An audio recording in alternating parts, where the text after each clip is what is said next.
Halo, assalamualaikum warahmatullahi wabarakatuh.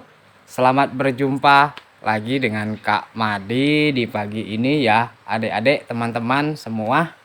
Nah, Kak Madi kali ini kembali dengan dongeng ceria Nusantara. Nah, teman-teman, adik-adik, eh, melalui layanan storytelling Perpustakaan Umum Kabupaten Kutai Kartanegara. Nah, Kak Madi hari ini punya cerita hebat lagi buat anak-anak hebat yang ada di rumah. Hai teman, apa kabar? Semoga selalu sehat, semangat, eh, selalu bahagia dalam belajar dan membacanya tentunya teman-teman adik-adik ya. Nah, Kak Madi kali ini akan bercerita. eh, Kak Madi sudah membawa satu tempat alat gambar. Nah, tidak seperti biasanya ya adik teman-teman ya. Kak Madi ingin teman-teman melihat di mana cerita diberikan sedikit gambar agar mudah dipahami ya teman-teman ya. Kak Madi akan bercerita dongeng lalu dituangkan dalam gambar. Nah, Kak Madi dulu eh, pernah sering menyaksikan dulu di era tahun 80-an, 90. Nah, teman-teman, sahabat mungkin eh, banyak yang mengetahuinya dulu di mana seringkali menghias layar kaca TVRI, Televisi Republik Indonesia, di mana di situ ada dua tokoh yang memang Kak Madi selalu mengingat dan sangat mengidolakan tokoh beliau, yaitu Pak Tino Sidin. Nah, di mana dulu mungkin rekan-rekan teman-teman dulu kita bernostalgia di waktu anak-anak dulu ya teman-teman. Adik-adik dulu ada namanya Pak Tino Sidin, selalu setiap hari ada di layar kaca menghiasi. Dia memberikan satu cara menggambar dan menceritakan gambar itu bagaimana menggambar dengan mudah, nyaman, dan memberikan informasi, pendidikan, inspirasi tentunya beliau, dan saya selalu mengingat beliau itu dan tokoh idola saya juga. Iya. Tapi pastinya Kak Madi tidak sehebat Pak Tino Sidin dulunya ya teman-teman. Kak Madi karena di sini bercerita dan menggambarkan, dan gambarnya pun mungkin ya tidak begitu hebat, tapi Kak Madi ingin teman-teman membuat seperti ini nanti di rumah bisa bercerita kepada bapak, ibu, kakaknya, neneknya ya kan, dengan mudah menceritakan satu cerita ya adik-adik ya. Ada satu lagi eh, tokoh yang sering menggambar dan sekali-sekali bercerita pada waktu itu, yaitu adalah siapa? Ada yang tahu? Teman-teman, sahabat? Dia adalah Pak Raden namanya. Nah, beliau sosok seorang tokoh idola saya juga dan inspirasi sekali. Beliau selalu menggambar sambil bercerita dengan suaranya yang serak-serak gitu, yang berkumis tebal, yaitu salah satu tokoh yang ada di film Unyil. Nah, ini dulu ada film Unyil yang memang sering disaksikan di setiap hari Minggu ya adik-adik. Nah, Kak Madi langsung saja langsung saja bercerita dongeng ceria Nusantara, yang dimana ceritanya Kak Madi ilustrasikan di kertas ini ya teman-temannya. Semoga bisa ditiru adik-adik, bahkan ibu-ibunya. Nah, bisa menceritakan kepada anak-anaknya. Ceritanya adalah, nah Kak Madi sudah punya alat menggambar di sini ya, krayon. Baru beli. Hmm, di satu hutan pada hari itu terus turun hujan yang tak henti-hentinya beberapa hari. Nah, hujan turun terus-menerus hingga menghujani di hutan tersebut, di mana hutan itu sangat lebat pepohonan. Nah, di dalam hutan ini teman-teman banyak terdapat hewan-hewan. Ada yang tahu hewan-hewan apa aja di dalam hutan tersebut? Di sana banyak terdapat hewan-hewan seperti gajah. Nah, kita gambar gajah di sini.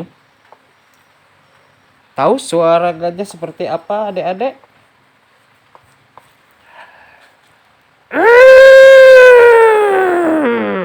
Nah, kurang lebih seperti itu teman-teman. Ini gajahnya sudah tampak. Nah, gajah.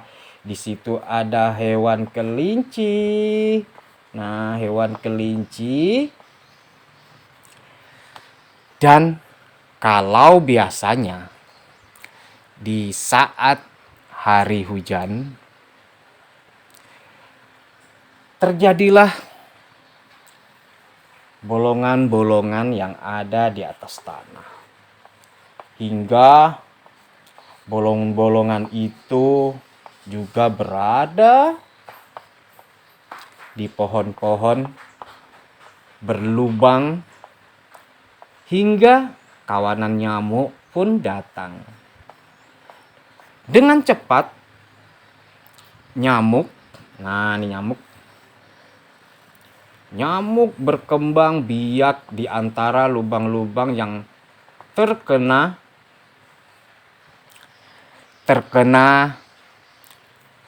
air. Nah, nyamuk sangat menyukainya, hingga akhirnya nyamuk-nyamuk pun kelihatannya menjadi berkembang biak. Nah, ini teman-teman nyamuknya ya berkembang biak, adik-adik. Hingga banyak sekali nyamuk di hutan itu. Sekian banyak nyamuk itu, mereka pun takut kepada hewan-hewan yang lainnya. Dan ternyata satu di antara nyamuk itu adalah nyamuk yang mengatakan dirinya, "Hai, akulah nyamuk yang pemberani. Akulah yang paling kuat dan mempunyai kecepatan terbang di sini. Seharusnya, seharusnya," kata nyamuk tersebut, adik-adik, "seharusnya hewan-hewan di hutan sini dan kalian nyamuk-nyamuk hormat kepadaku. Akulah yang pantas menjadi raja di sini." Wah, teman-teman, sombong sekali. Ternyata ini adalah nyamuk sombong, teman-teman.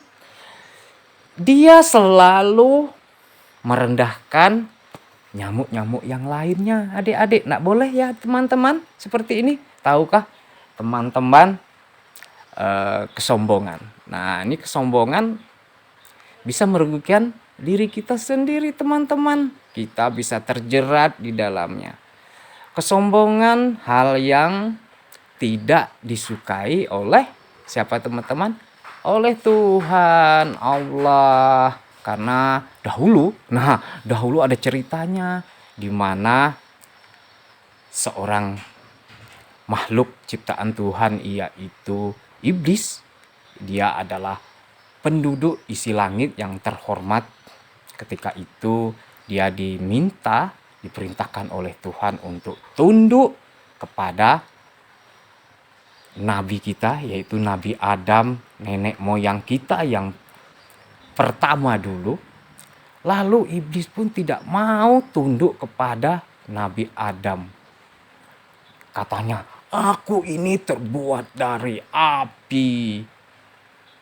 Sedangkan Nabi Adam terbuat dari tanah. Aku tidak mau tunduk kepadanya. Dan sejak itu pun iblis dinyatakan oleh Tuhan sangat sombong, tidak mau mematuhi perintah. Akhirnya dia pun diusir dari penghuni surga. Adik-adik, nah orang sombong tidak akan bisa mencapai surga Allah. Tentunya bukan teman-teman, jangan sampai ya teman-teman. Dan ini adalah nyamuk yang sangat sombong. Akhirnya dia pun berpikir, sepertinya aku layak untuk menjadi raja hutan sini. Raja hutan di sini layak untuk aku. Kalau aku menjadi raja hutan, kelihatannya hewan-hewan di sini akan tunduk kepadaku. Aku duduk bersenang-senang hingga mereka bisa melayani aku. Nah, barangkali aku harus bertarung dengan si raja hutan, yaitu singa. Wah, ya teman-teman, ini singanya. Seperti apa suara singa?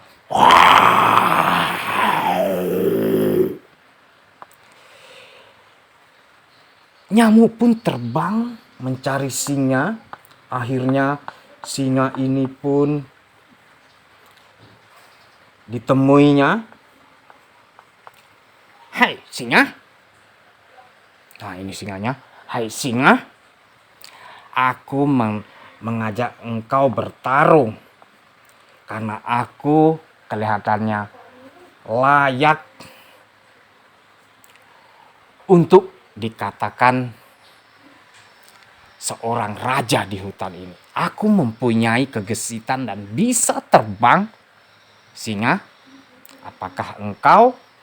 Belum selesai dia berbicara dengan singa, akhirnya singa ini langsung saja menerkam sang nyamuk karena merasa dirinya direndahkan oleh nyamuk tersebut. Dengan segeralah nyamuk menghindar dari terkapannya. Nyamuk dengan gesit terbang, akhirnya singa tidak bisa menangkap nyamuk sombong tersebut. Akhirnya nyamuk pun tak hilang akal. Dia pun langsung segera memasuki hidung singa tersebut hingga singa ini, adik-adik, kesulitan untuk bernapas. Nah, singanya meraung-raung.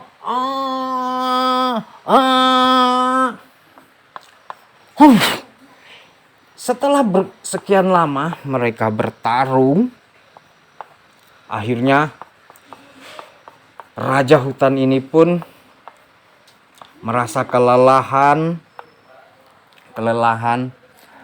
Akhirnya nyamuk berhasil memenangkan pertarungannya. Hingga nyamuk pun merasa lebih sombong lagi, adik-adik. Wah, benar.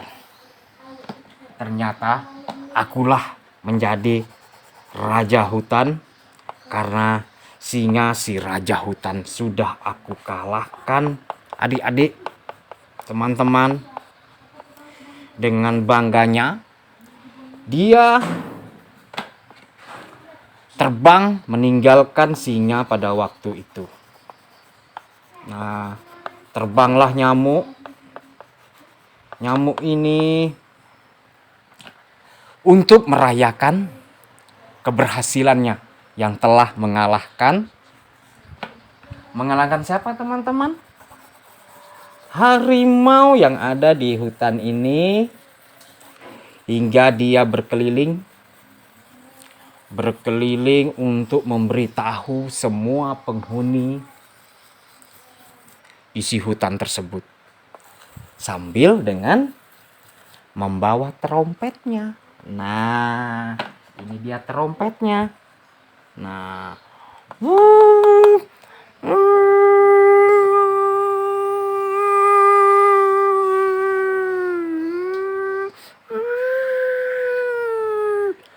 trompet nyamuk dinyalakan, bertanda nyamuk sudah berhasil mengalahkan singa si raja hutan. Nah, ini adik-adik, keluarlah suara trompet. Dia mengatakan dia sudah menang dalam pertarungannya. Dialah si raja hutan untuk kali ini. Tak lama, karena kesombongan, ya adik-adik, maklum, yang namanya sombong itu selalu membuat kita sengsara. Nah, akhirnya, wah, seperti apa nih? Dia terbang. Akhirnya tanpa disadari nyamuk pada saat itu, karena dia memang kurang berhati-hati, akhirnya dia tidak sadar ada sarang laba-laba. Nah, adik-adik, ada sarang laba-laba, nyamuk kurang berhati-hati, akhirnya dia menembus sarang laba-laba itu. Apa yang terjadi adik-adik? Ada yang tahu? Ternyata nyamuk tersangkut, tidak bisa lepas dari sarang laba-laba ini. Sekuat tenaga, akhirnya nyamuk tidak bisa keluar dari jeratan, semakin mengikat dirinya, hingga nyamuk pun tak berdaya. Dengan mudah laba-laba mendekati kebetulan. Wah, rezeki tidak kemana-mana, kata laba-laba waktu itu. Ternyata makananku datang sendiri. Kelihatannya ini nyamuk bisa jadi santapanku hari ini. Nah, teman-teman, begitu kecilnya satu kesombongan, hingga kesombongan baru sarang laba-laba saja dia sudah takluk di sini. Adik-adik, sarang laba-laba, kesombongan yang baru saja dinikmati, akhirnya nyamuk pun berakhir di sarang laba-laba.